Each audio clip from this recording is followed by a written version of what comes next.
ఇప్పుడు మీరే చెప్పండి అన్న. బీసీలకి బీసీలకని పొలిటికల్ పరంగా 42% ఇస్తామని చెప్పి ఇవ్వలేదు. ఈ 42% కూడా ఏంది పొలిటికల్గానే ఇస్తామన్నారు. విద్య ఉద్యోగాల్లో ఏంటి సంగతి మరి? అది క్లారిటీ ఇవ్వలేదు. ఫర్ ఎగ్జాంపుల్ చెప్తా, మా బీసీ స్టూడెంట్స్ ఎట్లా లాస్ అయ్యారో చెప్తాను.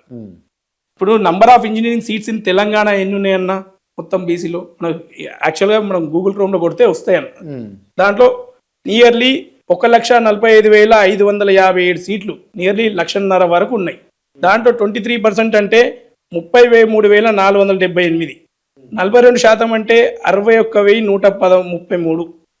సో ఈ 42% మేము ఏదైతే లాస్ అవుతుందో 19% అంటే దగ్గర బీసీ స్టూడెంట్స్ 27,650 సీట్లు లాస్ అయ్యారన్న.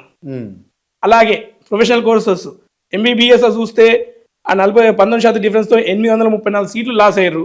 పీజీ సీట్లలో పోతే ఎంబీబీఎస్ అయితే 1169 సీట్లు లాస్ అయింది, వచ్చేసి 529 సీట్లు అన్న. బీడీఎస్లో చూస్తే 86 సీట్లు.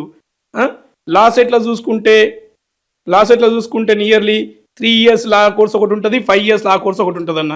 దాంట్లో డిఫరెన్సెస్ చూసుకుంటే 3 ఇయర్స్ లా కోర్సులో 1095, 5 ఇయర్స్ లా కోర్సులో అయితే 479 సీట్లు లాస్ అయినాం. అలాగే ఎల్ఎల్ఎం మాస్టర్స్లో చూసుకుంటే 143 సీట్లు లాస్ అయినాం.